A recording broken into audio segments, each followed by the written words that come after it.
Wicomb here with Mavrik Investing, and we also have Cristina, hi. And John.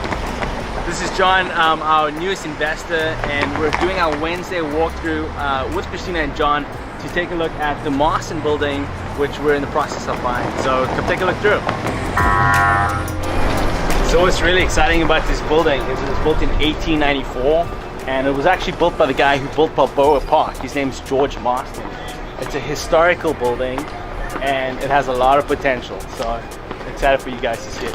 John, what do you think so far? First impressions? I love the outside. It does have that historic look. I can see it, you know, with a little bit of work on the outside, because it can look really fantastic. So this is kind of what it used to look like back in the day. Oh wow.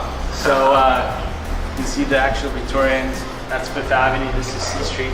So it looks like they're putting the tracks in right there. Oh wow, yeah. I love this building. I love the elevators. I love how just unique, and it's just like special. It's like downtown San Diego, you know, we're right in the core of things, easily accessible, and just, you know, once we get through it, I mean, you guys are gonna just see like all of its potential, because I actually used to come to this building a few years back, and I was sold primarily on the elevator, but yeah. So let's go see that elevator.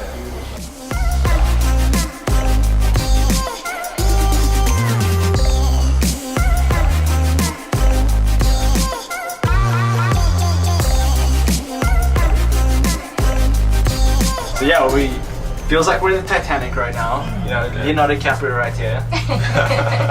And we're gonna go to the second floor, kind of get an idea of space. Oh. So this is it. We're inside the atrium. So take a look through. I like it. I like the open space here and the natural light that you get.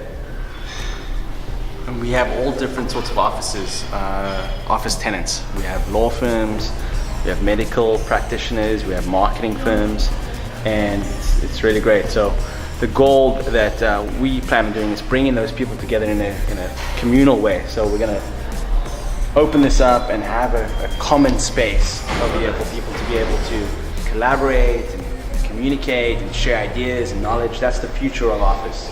Yeah, the way commercial real estate works is that the value of the building is based on the value that the income of that building produces. So we'll be able to increase the value of the building just by increasing the rents. And we're going to do that by creating these amenity spaces, by creating a Fifth Avenue address, and potentially opening up the atrium where that opens up so you can actually get natural air and light in here. It'll be quite fantastic. Let's go see the top.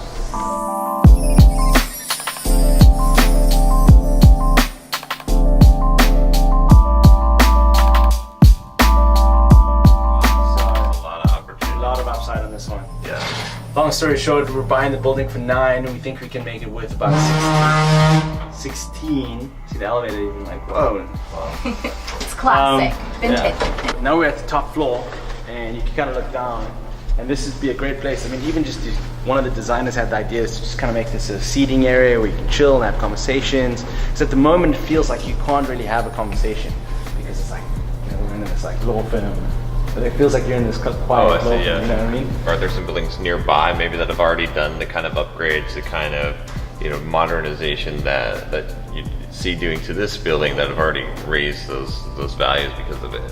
Yeah, definitely. So right now we are stationed in the WeWork building, which has a lot of millennials who are sharing the space. And coming from experience, I was working at a law firm, and it's very like traditional in the sense that, you know, you get to work and it's pretty much like this. This is the feel of it. Everybody keeps to themselves. Whereas, you know, working at Mavrik in the WeWork space, everything is just open.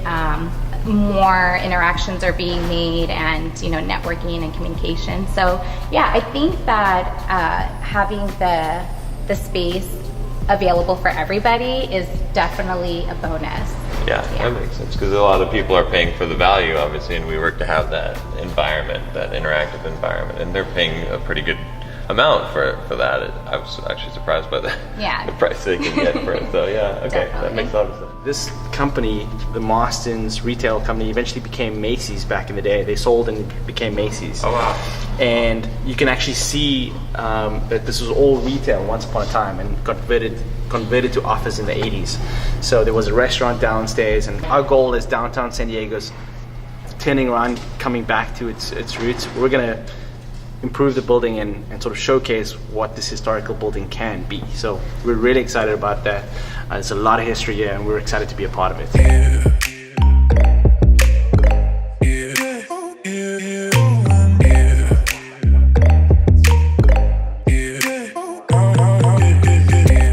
What are some of the restrictions that they have with, as far as like tearing stuff down inside, because it's a historic building? Yeah, great question.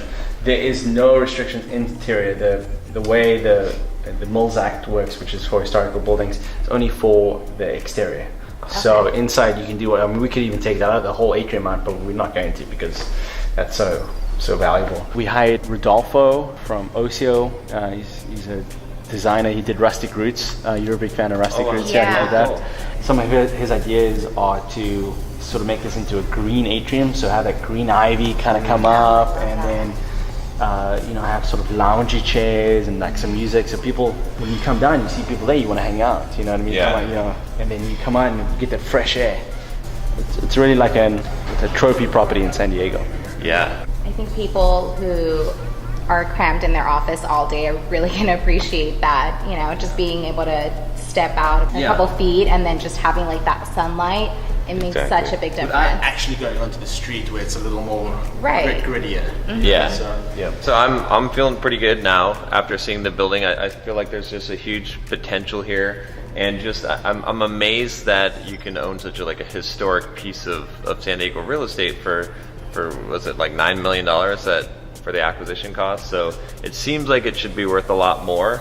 And and I love from my background doing residential real estate, the thing that I'm looking for is cosmetic type of changes, and I see that here because there's value, right? It's like if you can update this building, I could see this being a really hip place.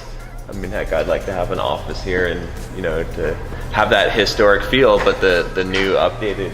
And I think a lot of millennials, I think a lot of younger people, people that like the co-working space, I could see them liking this place because of that historic piece of San Diego history, and also because of what you can create with this whole space. So I'm pretty convinced at this point that this is going to be a solid investment. So, and pretty cool too, just to say that you own a piece of a historic piece of San Diego, downtown San Diego. I mean, in the next few years as San Diego grows, and it's going to be something that's going to be really, really neat to just be part of. So yeah, I'm excited.